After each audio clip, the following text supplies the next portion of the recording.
Hello दोस्तों, स्वागत है आप सभी का।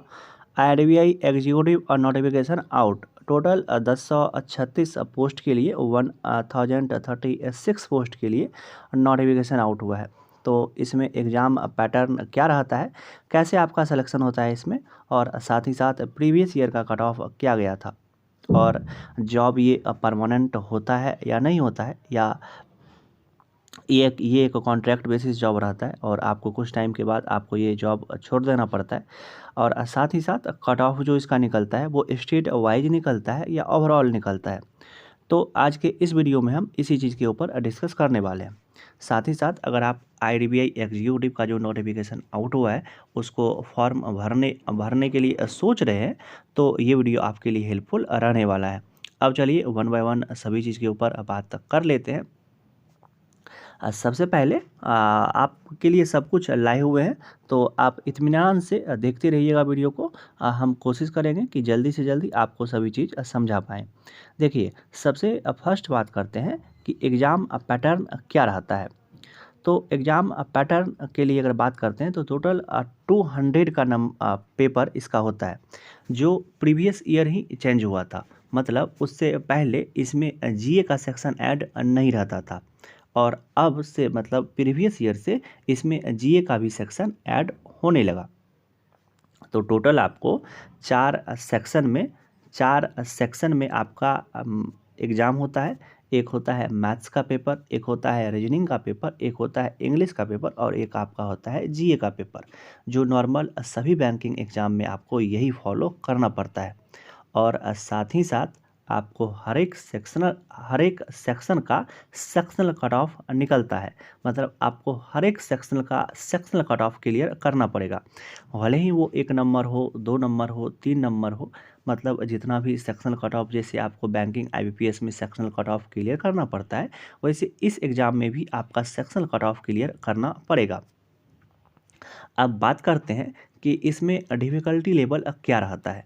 तो डिफ़िकल्टी लेवल जो इस एग्ज़ाम का रहता है वो मॉडरेट साइड देखा जाता है।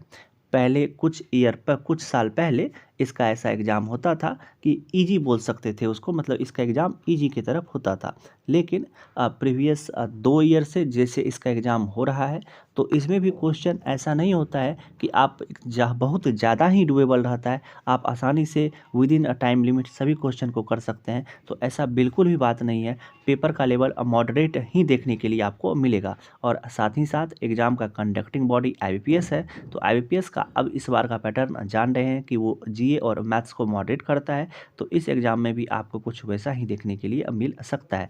तो हम ऐसा नहीं कह रहे हैं, कम से कम SBI PO और प्री के लेवल का जैसा पेपर आपको ज़रूर देखने के लिए मिलेगा, या उससे थोड़ा सा अपर साइड ही देखने के लिए मिलेगा। जो इस साल का SBI PO का प्री हुआ था, उसके जैसा पेपर आपको देखने के लिए अब मिलेगा, या उससे थोड़ा सा अपर साइज ही देखने के लिए मिलेगा। और साथ ही साथ इसमें सिर्फ एक सिंगल एग्ज़ाम के बेसिस पर आपका सिलेक्शन होने वाला है। अब बात करते हैं प्रीवियस ईयर का कट ऑफ क्या गया था कैटेगरी वाइज। साथ ही साथ सेक्शनल कट ऑफ क्या गया था उसके ऊपर भी बात कर लेते हैं, और तब बात करेंगे ये जॉब परमानेंट होता है या परमानेंट नहीं होता है। तो सबसे पहले कट ऑफ देख लेते हैं। कट ऑफ जो देखिए, ये आउट ऑफ 200 का कट ऑफ है। आउट ऑफ ये नहीं समझ लीजिएगा कि ये आउट ऑफ क्या कहते हैं, जो 150 है, तो ये आउट ऑफ 200 का कट ऑफ है। इसमें UR का कट ऑफ, अनरिजर्व का कट ऑफ ये गया था 116.25। EWS का कट ऑफ 108.25, और OBC का कट ऑफ 110.5, और ST का कट ऑफ 90.5। तो साथ ही साथ ये कट ऑफ देख करके आप अंदाज़ा समझ सकते हैं कि पेपर का लेवल क्या रहा होगा जब आउट ऑफ 200 ये कट ऑफ है। तो हम पहले से ही बताएं कि पेपर का लेवल ना ज़्यादा इजी और ना ही ज़्यादा हार्ड रहता है, पेपर का लेवल मॉडरेट रहता है। अब बात कर लेते हैं इसका सेक्शनल कट ऑफ का। देखिए, IRBI एग्जीक्यूटिव में जैसे ही हम बताएं कि आपको सभी सेक्शनल का सेक्शनल कट ऑफ क्लियर करना पड़ेगा, चाहे आप किसी भी कैटेगरी से हैं। और तो देखिए, सबसे पहले बात करते हैं इसमें सेक्शन। जैसे ही बताए कि आपको चारों सेक्शन से देखने के लिए क्वेश्चन मिलता है, तो LR से मतलब लॉजिकल रीजनिंग से 60 क्वेश्चन रहेगा 60 मार्क्स के लिए, और इंग्लिश लैंग्वेज का भी 40 क्वेश्चन 40 मार्क्स, क्वांटिटी एप्टीट्यूड का भी 40 क्वेश्चन 40 मार्क्स, और जी मतलब उसको जी जो बोल दीजिए तो जनरल नॉलेज तो उसको बोला जाता है, तो वो 60 क्वेश्चन देखने के लिए मिलेगा। तो देखिए LR का जो कट ऑफ गया था, मतलब SC ST OBC और PW के लिए वो गया था 8 नंबर, और साथ ही साथ अनरिजर्व और EWS के लिए गया था 16 नंबर। इंग्लिश लैंग्वेज में 40 नंबर में कट ऑफ गया था 9.50 SC ST OBC के लिए, और UR EWS के लिए गया हुआ था 14 नंबर। क्वांटिटी एप्टीट्यूड में वो सब के लिए 5.75, और साथ ही साथ UR और EWS के लिए 9.50, और जनरल अवेयरनेस का पेपर मॉडरेट ही था, तो इसीलिए मॉडरेट जैसा IPS एग्ज़ाम लेता है ना, तो वैसा ही कट ऑफ अब वैसा ही रहता है। तो उसके लिए SC ST के लिए 2 नंबर, और UR EWS के लिए 4.25 नंबर। तो आपको इसको देखने के लिए इसको देखने से भी अंदाज़ा लग सकता है कि कट ऑफ अगर इस लेवल का है तो पेपर किस लेवल का रहा होगा। हमको ज़्यादा बताने का ज़रूरी अब नहीं लगता है, क्योंकि हम सभी कुछ बता चुके हैं। हम जैसा भी उसको महसूस किए हुए हैं उस एग्ज़ाम को, तो हम वैसा आपके साथ शेयर किए। अब चलिए हम अपने नेक्स्ट क्वेश्चन पर आते हैं कि ये जॉब परमानेंट होता है या नहीं होता है। देखिए अगर आप इसके नोटिफिकेशन को जाइएगा तो इसमें साफ साफ लिखा गया है कि ये जॉब कॉन्ट्रैक्ट बेसिस पर है, लेकिन हम आपके लिए आपके इन्फॉर्मेशन के लिए बता दें कि इसमें ऐसा लिखा जाता है कि ये जॉब आपका कॉन्ट्रैक्ट बेसिस पर है, मतलब वो उसके लिए पूरा एलिजिबल है। मतलब IDBI का बात करते हैं कि वो उसके लिए पूरा एलिजिबल है कि आपको वो 1 साल के बाद निकाल सकता है। मतलब अगर निकाल दे तो आप कुछ नहीं कर सकते हैं, क्योंकि आप कॉन्ट्रैक्ट साइन करके गए हैं। लेकिन जनरली ऐसा नहीं होता है कि अगर आप IDBI के साथ 1 ईयर एक्सपेंड कर लेते हैं तो वो आपको फर्दर फिर उस कॉन्ट्रैक्ट को 1 साल के लिए वो रिन्यू करता है। तो अगर 2 बार आपका रिन्यू होता है, मतलब अगर आप 3 साल IDBI एग्जीक्यूटिव के तौर पर काम कर लेते हैं, तब आपका एक फर्दर एंट्रेंस टेस्ट होता है। अगर आप उसको भी फिर सक्सेसफुली कंप्लीट कर लेते हैं, तब आप इसमें प्रमोशन लेकर के IDBI AM असिस्टेंट मैनेजर बन सकते हैं। तो ऐसा नहीं सोचिए कि कॉन्ट्रैक्ट बेसिस पर है तो निकाला ही जाएगा 1 ईयर के बाद, लेकिन अभी आपका सिर्फ 1 ईयर का कॉन्ट्रैक्ट रहेगा।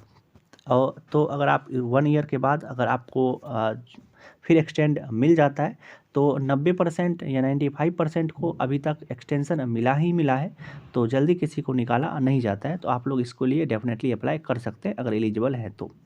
अब बात कर लेते हैं मेरा नेक्स्ट क्वेश्चन कि कट ऑफ स्टेट वाइज रहता है या ओवरऑल कट ऑफ रहता है। देखिए आप किसी भी स्टेट से हो, इंडिया के किसी भी स्टेट से हो, और कहीं से भी अप्लाई करें, किसी भी डिवीज़न से अप्लाई करें, तो इसमें कट ऑफ जो निकलता है तो सिर्फ एक ही निकलता है। हम जो कट ऑफ आपके साथ शेयर किए वो एक ही कट ऑफ शेयर किए, वो किसी भी स्टेट का कट ऑफ नहीं था, वो ओवरऑल कट ऑफ था। तो आपको यह भी एक अच्छा ही बात होता है कि आपको स्टेट वाइज, क्योंकि वैकेंसी स्टेट वाइज नहीं है तो कट ऑफ भी स्टेट वाइज नहीं निकलती है। वैकेंसी ओवरऑल करके दिया हुआ है तो कट ऑफ भी ओवरऑल ही आता है। तो ये एक अच्छी बात है IDBI एग्जीक्यूटिव में। अब चलिए कौन कौन इसके लिए अप्लाई कर सकता है, इस वीडियो में हम आपको सभी चीज़ बताए हुए हैं। और साथ ही साथ अगर आपका एज 20 से लेकर के 25 के बीच में है तो ही आप इसके लिए अप्लाई कीजिएगा, अदरवाइज अगर ज़्यादा है तो नहीं कीजिएगा। और अगर रिलैक्सेशन मिल रहा है तब आप अप्लाई कर सकते हैं। वैसे हम अनरिजर्व के लिए बताएं कि इतना ही एज रखा गया है, अगर आप इस कैटेगरी में आ रहे हैं तभी आप अप्लाई इसके लिए कर सकते हैं। अब चलिए हम कोशिश किए हुए हैं कि सभी चीज़ आपके साथ शेयर कर सकें, तब पर भी अगर आपके मन में कुछ भी डाउट IDBI एग्जीक्यूटिव के रिगार्डिंग रहता है तो आप निश्चित ही कमेंट कीजिएगा, हम कमेंट में आपके लिए रिप्लाई करेंगे। 1 एग्ज़ाम है, 1 एग्ज़ाम के बेसिस पर सिलेक्शन होता है, और एग्ज़ाम का लेवल उतना ज़्यादा हार्ड नहीं रहता है जितना आप लोग नॉर्मली देखते हैं बैंकिंग एग्ज़ाम में। तो कोशिश कीजिएगा तो सफलता निश्चित ही प्राप्त होगी। इस एग्ज़ाम में नहीं तो किस एग्ज़ाम में होगा। हम तो यही सोचते हैं कि अगर आप कोशिश कीजिएगा तो निश्चित आपको इसमें सफलता मिलेगी। अब चलिए दोस्तों वीडियो को यहीं तक रहने देते हैं। कोशिश किए कि सभी कुछ आपको अच्छे से समझा पाएँ। तब पर भी अगर जानकारी अच्छी लगी हो तो चैनल को सब्सक्राइब करके जाइएगा, और अगर सब्सक्राइब करते हैं तो मोटिवेशन मिलता है और इसी तरह का वीडियो आपके लिए लाने का मन करता है। अब चलिए वीडियो को यहीं तक रहने देते हैं, मिलते हैं इसी तरह के किसी दूसरे आखिर वीडियो में। तब तक आप अपना ध्यान रखिए। Love you, bye bye.